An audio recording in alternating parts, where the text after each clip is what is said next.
আজকে টক ঝাল মিষ্টি আমের আচার বানাবো। প্রথমে আমি নিয়ে নেব অল্প পরিমাণে পান মশলা, চামচে মেপে দেখালাম না, একটু নিয়ে নেব গোটা জিরা,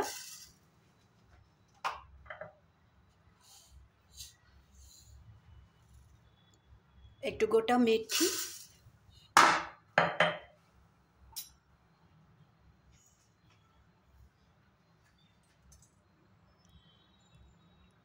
অল্প পরিমাণে একটু সরষা, আর এইটাই হয়েছে মেন মশলা আজওয়াইন।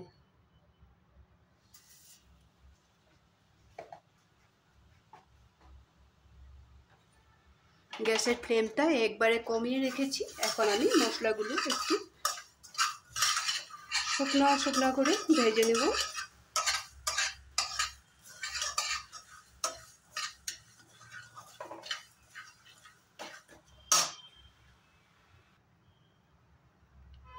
এখানে দিয়ে দেব কয়েকটা শুকনো লঙ্কা,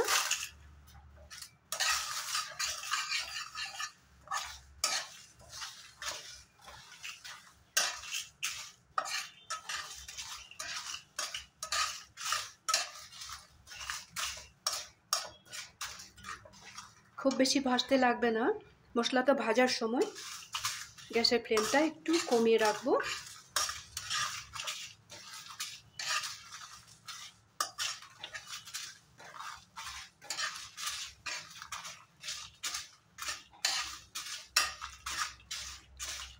মশলাটার থেকে যখন একটু খুব সুন্দর গন্ধ বের হবে তখন এই মশলাটা নামিয়ে ঠান্ডা করে নিতে লাগে। মশলাটা আমার ভাজা হয়ে গেছে, মশলাটা নামিয়ে রাখবো, নামিয়ে ঠান্ডা করে নেব।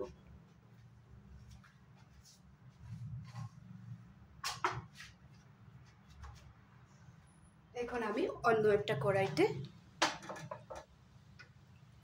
আমগুলো দিয়ে দিলাম।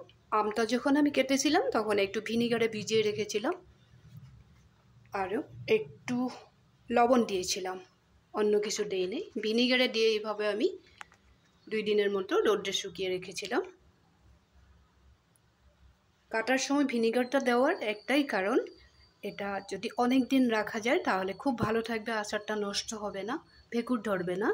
যার জন্য একটু ভিনিগার দিয়ে ভিজিয়ে রাখতে লাগে প্রথম অবস্থায়। তারপরে হলদি লবণ এগুলো দিয়ে মেখে 2-1 দিন রোদ্রে দিলেও হয়। যদি 1 দিন রোদ্রে দেওয়ার পরে যদি বৃষ্টিও এসে পড়ে তাহলে ওই যে ভিনিগার দিয়ে রেখেছিলাম না, নষ্ট হবে না।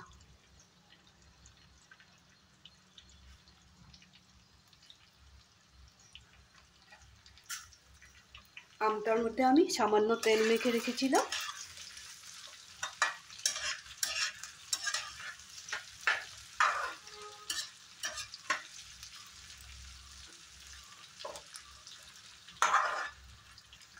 এখন আমি এখানে দিয়ে দেব। প্রথমে আমি লবণ দিয়েছিলাম, তাও লবণটা কম হবে, আবার একটু আমার হিসাব মতো যতখানি আম আছে ততটুকুই লবণ দিয়ে দেব। এখানে দিয়ে দেব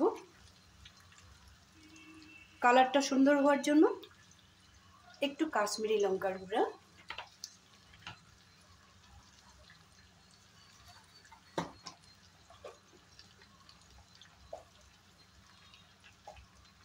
একটু হলদি পাউডার দিয়ে দিলাম।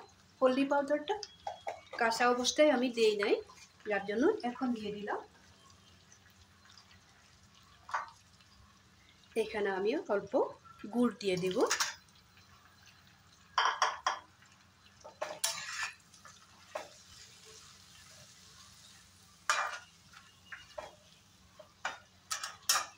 মনে রাখবে আমি এই সময়টা কিন্তু ফ্লেমটা একদম কমিয়ে রেখেছি। এখানে আমি যেহেতুকে টক ঝাল মিষ্টি বানাবো, এখানে আমি অল্প গুড় দিয়েছি, অল্প চিনিও দিয়ে দেব।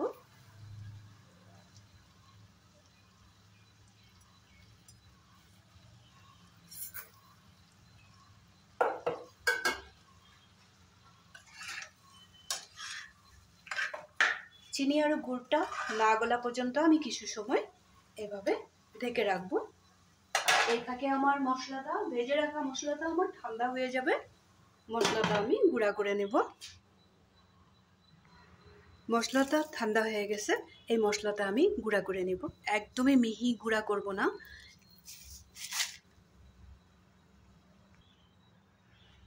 ঢাকনাটা তুলে একবার দেখে নেব।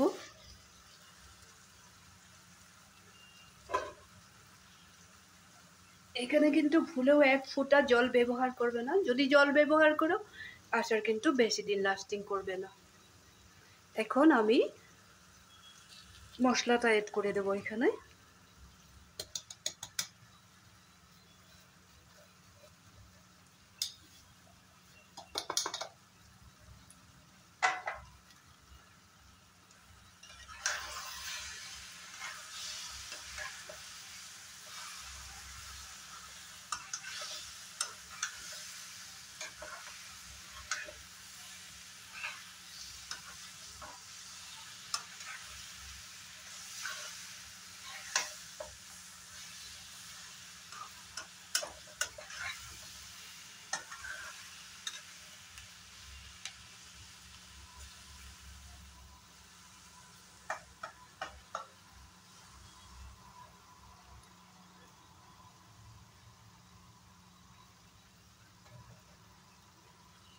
আবার 10 মিনিটের মতো ঢেকে রাখবো।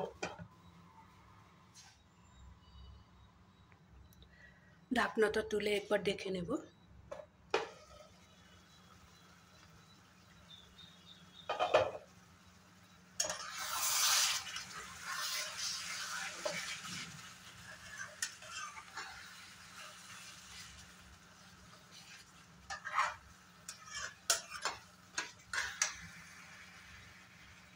গুড় আর চিনিটা খুব সুন্দরভাবে গলে গেছে।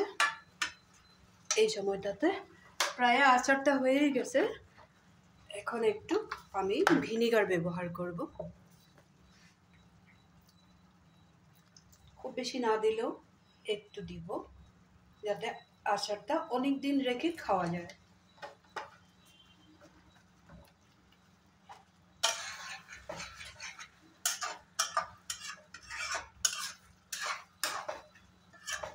ঝাল আর মিষ্টিটা নিজের হিসেব মতো দিবে।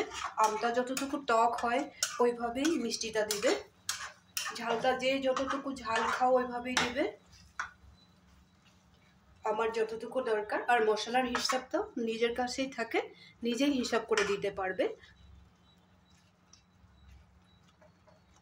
আমটা রেডি হয়ে গেছে। টক ঝাল আর মিষ্টি আমের রেসিপি রেডি হয়ে গেল। এখন আমি গ্যাসের ফ্লেমটা অফ করে দেব।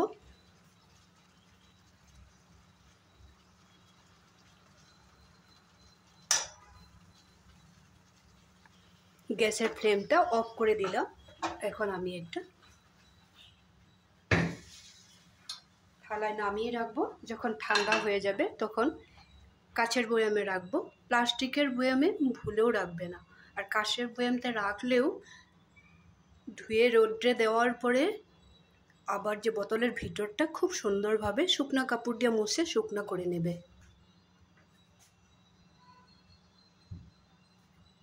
এখন আমি এটার মধ্যে আচারটা ঢেলে রাখবো, ঢেলে ঠান্ডা করে নেব।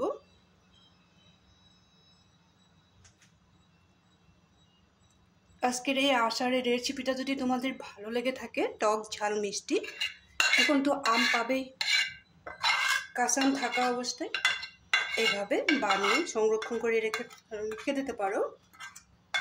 1 বছর, যত বেশি করে বানাবে 2 বছরও রাখতে পারো।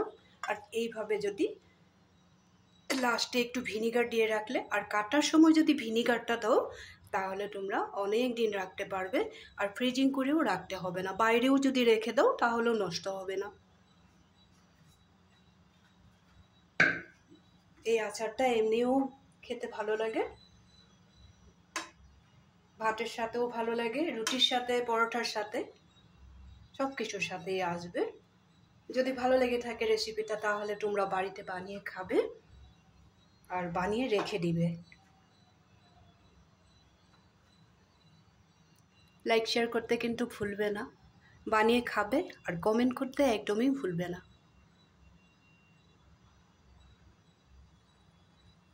শুকনো মশলাগুলো ভেজে ঠান্ডা করে নেবে, গরমে গরমে যে মিক্সিতে দিয়ে দিবে না। আর আমটা যদি বেশি টক হয় মিষ্টিটা ওই হিসাব করে দেবে, লাগলে খেয়ে দেখবে। আর ঝালটাও ওই হিসাবে দেবে, যে যতটুকু ঝাল খাও। ভালো থাকবে, সুস্থ থাকবে। লাইক শেয়ার করতে ভুলবে না, কমেন্ট করতে একদমই ভুলবে না। বাড়িতে বানাবে কিন্তু প্লিজ।